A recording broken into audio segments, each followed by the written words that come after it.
Hai teman-teman, sebelum masuk ke inti video, aku mau tanya dong, kalian pernah nggak sih berpikir kenapa air dan minyak itu nggak bisa bersatu, sedangkan es sirup itu bisa bersatu? Yang jelas itu bukan karena RDL-an ya. Oleh karena itu, untuk kesempatan kali ini kita akan membahas hal tersebut dalam video yang menarik. Teori zat campuran menjelaskan bagaimana dua atau lebih zat bisa digabungkan bersama tetapi tetap mempertahankan sifat-sifat asli mereka. Dalam kimia, campuran adalah kombinasi dari dua atau lebih zat yang digabungkan secara fisik tapi tidak secara kimia. Ada dua jenis campuran, yaitu campuran homogen dan campuran heterogen. Dalam campuran homogen, zat-zat penyusunnya tercampur secara merata sehingga tidak dapat dibedakan secara visual. Contohnya adalah campuran garam dan juga air. Meskipun garam dan air berbeda secara kimia, mereka tercampur bersama dan tidak dapat dibedakan secara visual. Dalam campuran heterogen, zat-zat penyusunnya tidak tercampur secara merata dan tidak dapat dibedakan secara visual. Contohnya adalah campuran pasir dan juga kerikil. Meskipun keduanya dicampur bersama, kamu masih bisa dapat melihat partikel-partikel pasir dan kerikil secara terpisah. Teori selanjutnya adalah larutan. Larutan adalah campuran homogen. Larutan ini terdiri atas pelarut dan terlarut. Biasanya komponen dan jumlahnya terbanyak yang dianggap sebagai pelarut. Akan tetapi, jika larutan berwujud cair, maka komponen cair yang dianggap sebagai pelarut. Suspensi adalah campuran kasar dan bersifat heterogen. Antar komponennya masih terdapat bidang batas dan seringkali dapat dibedakan tanpa menggunakan mikroskop. Suspensi tampak keruh dan tidak stabil.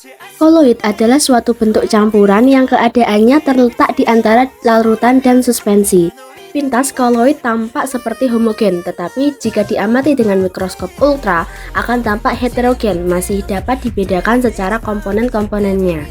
Jadi kesimpulan awalnya yaitu air dan minyak tidak bisa tercampur karena mereka seperti dua teman yang sangat berbeda. Air suka bermain dengan teman-teman yang memiliki sifat serupa, seperti gula atau garam. Tapi minyak lebih suka berteman dengan teman-teman yang memiliki sifat yang sama dengannya.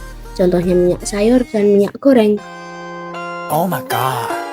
Nah, sekarang kita akan melakukan penelitian nih, apakah teori awal itu benar atau tidak. Alat dan bahan yang kita butuhkan adalah 4 gelas plastik, 2 sendok, 4 sendok makan gula, 4 sendok makan minyak, 4 sendok makan pasir, dan satu lagi air. Langkah pertama adalah sediakan 4 gelas yang setengahnya terisi dengan air. Gelas pertama ini tidak perlu ditambahkan apapun karena gelas ini adalah gelas kontrol. Pada gelas kedua, masukkan 4 sendok makan gula.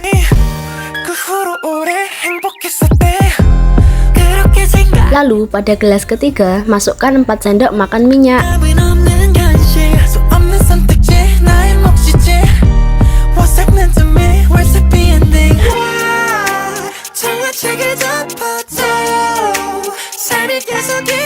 Dan pada gelas keempat, masukkan 4 sendok makan pasir. Jangan lupa diaduk ya.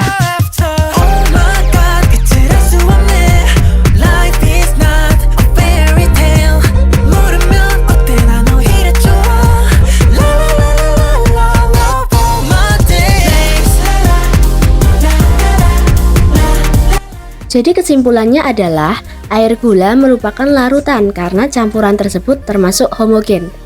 Air yang dicampur dengan minyak akan menghasilkan campuran koloid yang tidak stabil. Lalu, air dan pasir akan menghasilkan campuran suspensi karena antar komponen penyusunnya masih dapat dibedakan.